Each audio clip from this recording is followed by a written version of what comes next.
So we're out here at Motel 6 out here by the beach, and we're here with Larry, and we just want to ask him about his stay here and what's going on today, being the 28th day. And how many people are out here today? There's, I believe there's like 15 of us here, and since I've been here, I haven't seen anybody get kicked out. But in the beginning there was a little difficulty between the management and myself. They just knew I was a high-profile case, I guess, for whatever reason. They tried to restrict me to things I could and couldn't do. I mean, I have 2 beds in here, and I was told I have, because I have a girlfriend, it's Larry plus 1. And Lisa, she lives upstairs, she's Lisa plus 1, and we weren't allowed to visit with each other. After a week or so of talking to them, I finally started, I guess I broke through where they understood where I'm coming from. Let me shut this off here. Anyway. You could just speak up a little. This is kind of low. Well, what it took a minute to get acclimated to the situation here. I mean, I was told, while I was here, I couldn't have any visitors, and I couldn't stop the people from coming to me. I mean, just people want to know where Larry's at. They got a couple questions, and people were showing up, and they were calling the police on them and stuff. And I'm like, I can't stop the people from visiting. If I'm not allowed to visit, then they're talking to me, and I'm considering that a visit. If my lawyer comes here, how can I not have my lawyer speak to me? At the same time, other people were having guests and so forth, and I think they just kind of relinquished the control of that, because the paperwork came from the county, and it said no visitors. They were not going to be responsible for any issues that if we did damage to the room or anything, that was not their liability. That we're not their liability, and that's, they put us in here. I mean, they were treating us for less than the tenants that we are. I mean, whoever is affording me an opportunity to be here is paying for it, and I would like to think that they're getting paid. They're getting what they're getting paid for, what they're paying for, and they weren't. There's some of the other places, like for me to make a phone call out of here now, I think it's just a phone system, but I couldn't get anywhere unless it was a local 714 number, and I went to make a complaint about that, and I asked them, I called them up on the phone, I'd like to make a phone call, and they said, to who? I said, well, let's just try 911. If I can get hold of 911 without having to talk to you first and have you find out why I got to call 911, I'm like, I don't even want to use the phone. So I refused any phone calls coming in, and I didn't make any more phone calls going out. But here, it wasn't like the Belmont where they took, actually, I heard they took the phones out? Yeah, the Baymont over there, they, the first day there was Eric, there was 12 people were taken there, and when they took them there, 4 people were immediately turned away. Right off the bat, they didn't even get him out of the vehicle, and they said, you don't get to come in here. All right, so then the people started checking into the rooms.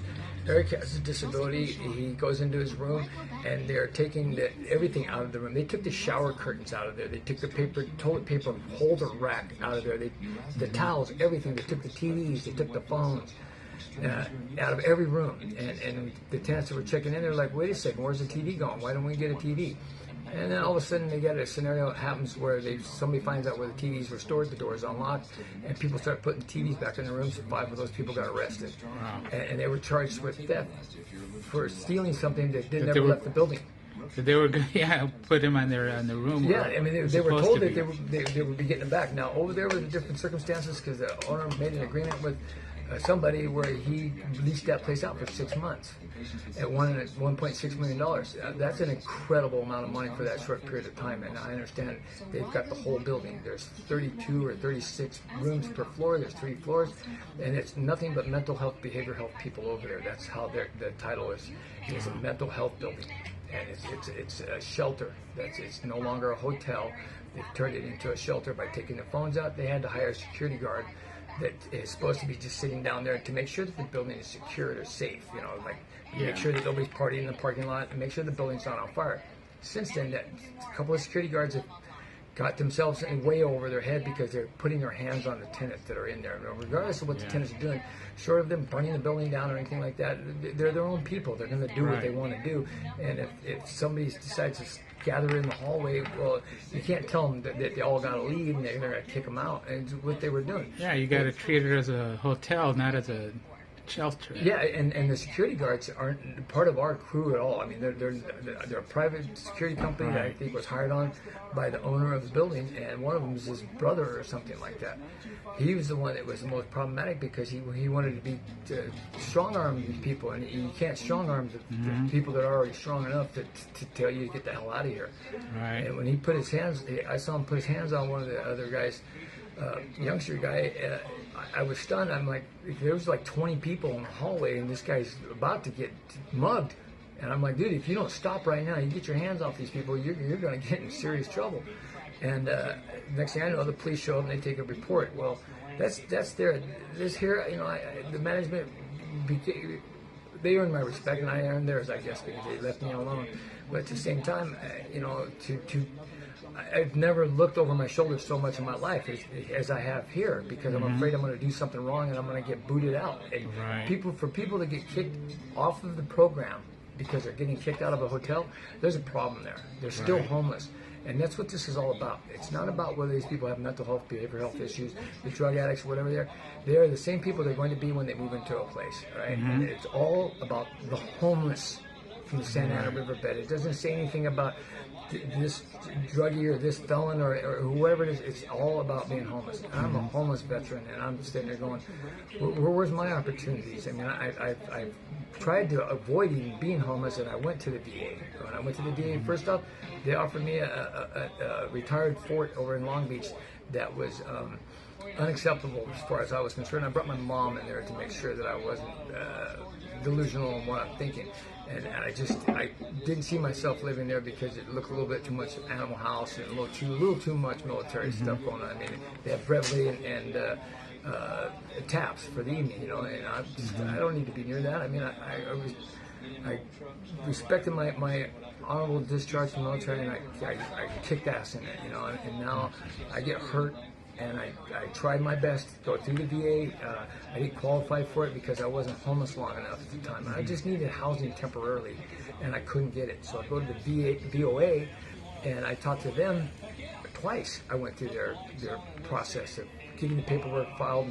I found some places that could be accepted, that would accept the voucher or the grant that's coming their way. Well, what I found out from that is it's complicated because in the end, somebody has to claim the taxes on it. Private homeowners, they generally get their money via check or cash. For the most part, property managers won't touch it because somebody has to claim the taxes on it. And it comes down to, in the end, what is it everybody's trying to avoid is the capital gains tax that's put on there at the end of the year when they file their taxes. People would rather have a loss on a hotel, on an apartment than have to pay the taxes on it for whatever reason. Yeah. That's beyond. I mean, it's like stupid, but at the same time, I guess that's business, you know. You know, I've been through unlawful detainer, and I've seen that process, how that works, and it's all about the paperwork. It doesn't matter if it seems like it's right. The judge says, yeah, I know it doesn't seem right, but this is how it is, and the paperwork covers everything. But it didn't cover me. I went through the VOA twice, and now all of a sudden, I've been out here long enough, 3 years. You know, I don't want to be here, man. I'll be 54 next month, man. I'm ready to work. I've been ready to work for a minute, but every time I get ready to do something like this, here I am. Okay, I know this isn't a place to stay, and I didn't expect to stay here for more than a month. But at the same time, and they're actually like offering shelter instead of any job training or nothing like that. Nothing for me to step forward. There's transitional housing. Nothing. That's just stepping down from a hotel to shelter. Stepping down. This is stepping down from my tent. Yeah. In my tent, I had a kitchenette. I could cook and eat as I needed. Here, it counts on whether or not I took the breaker for the microwave or set the smoke detector off because I'm cooking bacon. You know, I mean, and I'm not supposed to cook in the room. Wait a second, what the hell's the microwave in there for? I got a refrigerator. So other people didn't get the refrigerators. The other hotels, some of them, they were taking them straight out. They just don't want to lose the things. You know, well, if you're going to treat us like that, they're going to act like that. You know, you take these people that they're. I myself, I am my own person, and I am responsible for my actions, and I am aware of that. And as all these other people are, we know the troubles we can get into. At the same time, we just want to do what we want to do, and whatever that is. People are working. I mean, people think that just because we're homeless, we're not working. There's never been an issue about joblessness. I mean, if there was, why aren't they offering jobs? I mean, I know a lot of people that when we were on the riverbed, they would go to the surrounding communities to try and get work at a warehouse or something like that, and they're getting turned down because they're homeless. You know, and so how do you come up? Yeah, if you don't have an address, you can't get hired. You know, like right now, I got an issue because I don't have an address and I don't have a phone. My phone's been broken since I've been here in this hotel, and it's just like, you know, how do I get another one? Well, I got to go back down, way down to the other end of town. You know, I'm not from here. I'm from Huntington Beach. What the hell am I doing up in Anaheim? This is where I was taken. I was told to come here, and I'm abiding by what's been given me, and I appreciate the opportunities. But at the same time, this is causing more duress for me than if I were to just take my tent, get on my bike. Yeah, well, it's confusing the fact that today is the 28th, and they're already telling people they need to get out. You know, like this comes from the OC Mental Health, and OC Mental Health. I didn't catch on to it until they posted the Baymont as a mental health facility, a shelter at best, because they have no phones, so it's no longer. Yes.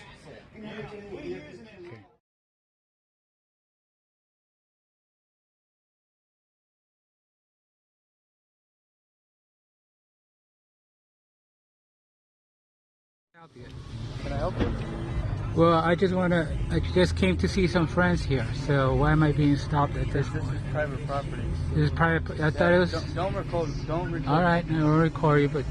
Don't record. All right, so who are you? I'm the front desk. Oh, you're a front desk? Is it okay for me to park here for a little bit? Yeah, you just have to check in with the front desk. Oh, okay, I'm sorry.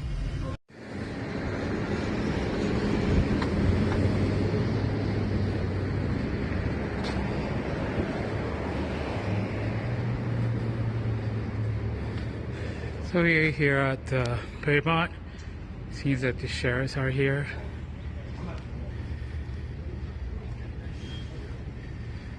With health services. Yes. Huh?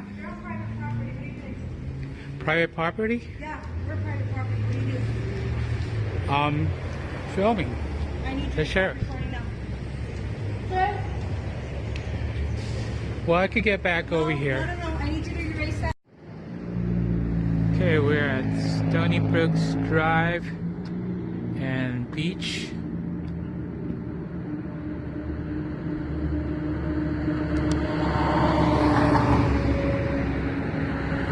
It's not focusing right. But anyways, this is Beach and Stony Brook Drive. That is right there, the Baymont Hotel, which, as you can see, they have covered their sign.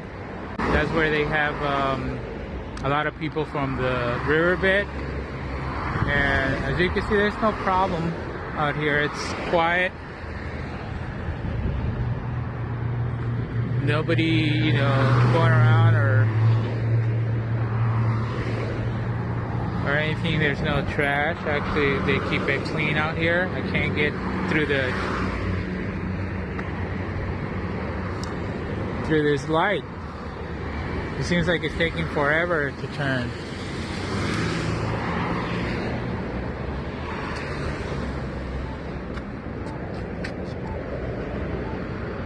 Wait. Yeah, wait. I've been waiting for a long time. Anyways, I'll cut it off right now so I can go up there.